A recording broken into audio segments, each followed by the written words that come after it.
Power 105.1, New York's new number one for hip-hop and R&B, home of the Star and Buck Wild Morning Show. It's your boy Ed Lover on the radio now. Before I went to play a couple of songs, I gave y'all a couple of hints out there. I said I got an MC coming in today, straight out of Queens. Got a new album going to be in the stores in a minute, and ask y'all to guess who y'all thought it was. So I'm going to let him tell you himself who he is. What's up, New York City? It's the kid 50 Cent. The building right now in your Power 105.1. What up, sir? Yeah, man, everything's good, man. Hey, when your album coming out? My album will be out March 3rd. And when was it supposed to come out? It was supposed to come out March 8th. And what happened? Well, we had to push it forward because of the bootlegging thing. But How much did bootlegging kill you? It doesn't bother me that I'm being bootlegged. It's the same circuit that created me, man. Yeah, You know what I because you were bootleg when you first came out. Yeah, without that same circuit, I wouldn't even exist. You know, I had to use that as a form of promotions for me early. Right. So I just look at it. It just gets the general public more excited because they get a chance to hear the material. Right. And I delivered an album that I feel like is better than my first one, so it's all good. Now, after so much success with Get Rich or Die Trying, really, what are you trying to say on this album? Oh, man, I'm just trying to take it to the next level. I still haven't peaked, creatively. Mm-hmm. And I feel like this is just a step forward, and I'm a little better than I was on Get Rich or Die Trying on this album. You think so? Yeah. Really? I think I picked up the pieces. I think I got everything that I kind of missed on Get Rich or Die Trying on this album. Because I went back and, I wrote the thing. It's hard to put your life in 60 minutes of playing time. Mm-hmm. So I went back and wrote about other experiences that I had in my neighborhood. Right. Yeah, your first album was Get Rich or Die Trying. You got rich. Yeah. You didn't die trying. Sure did. You got crazy rich. Are you still a hungry MC? Oh, yeah. You know what I mean? I put material out all the time. So I just put 2050 on the street, Mm-hmm. For a mixtape. And, that's just, that really is just for the streets. So they can have something to listen to me. I don't want them to feel like, other companies have issues with artists where they feel like they can possibly oversaturate themselves. Mm-hmm. But Interscope doesn't feel that with me because I constantly recreate myself. Right. So what motivates you at this point?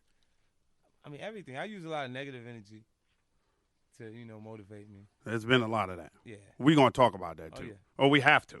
So you use the negative energy that you feel that's going around about you. You still feel like you're the most hated man in New York? Oh, yeah. Why, dog? Let me tell you why. I'm not the general public. I'm the most hated person throughout the hip-hop community. Why you feel that way? Because that's the way they treated me. Even the music is based in New York City. Right. All the major companies got office space, employees, representation of each one of the labels here. Mm-hmm. So while my buzz was going on, of course, New York City had to hear the buzz. It started here. Yeah, absolutely. You know what I mean? But there was no deal here for me. I had to go sign with That's disgusting. with Eminem in Detroit and Dr. Dre. I always said that was disgusting, Yeah. though. How many people you think kicking themselves in the ass right now? A few of them, but that's why I constantly give my ass to kiss now. You know what I mean?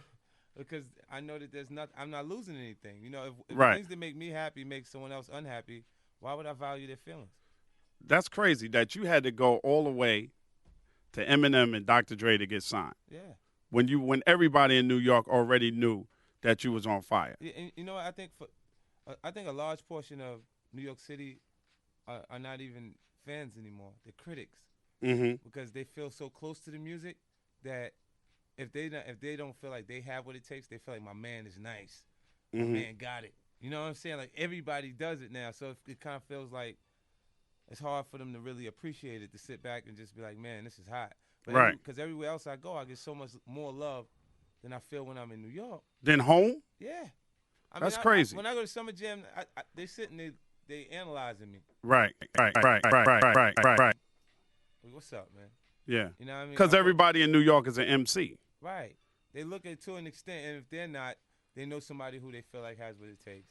And Yeah. they sit back and just Like, my man is not yeah, they want to compare it or make it, it feels like that. So, it's different. Everywhere else I go, they open arms for me. Mm-hmm. Did you worry about the sophomore jinx at all with this new album? I wasn't. When I went in, I ain't gonna front. I had a lot of pressure on me. The first few days I started recording, I didn't know what direction I was going in. And, I recorded 11 records in 3 days, but all those records were 2-verse songs. They were short records. And I kept 4 of them. 1 sampled in clear. 3 of them made the album. And I went on to record like 48 more joints in order to get the 20 that's on the album. Now, you said one of them that sampled in clear. Because of the success of Get Rich or Die Trying, when you go to clear sample, is it different now? Yeah, Do they try to hit you in your head now? Yeah, everybody wants to clear the sample, but they just want as much as they can get for it. Like how much of it would they normally get before? I mean, 50%, 20%. Yeah, now they want more. They want 70%. They want 70% now? On certain things, certain projects. You get certain people, and if the record is not that important to the album, I determine it based on how I feel about it creatively, and I decide whether leave that off of there, and then I hit them in the head because I just throw it out for promotional purposes. And don't pay nothing on the sample. Sucker. Yeah. All right. And when we come back, I got more to talk to you about, dog, because I read somewhere where you said if this album doesn't sell as many as your first one, that you feel like it's a failure. Don't answer right now. We got more 50 Cent coming in the house. We're going to play some music off the album. What we going to play right now, man? 12. Number 12? What's number 12, dog?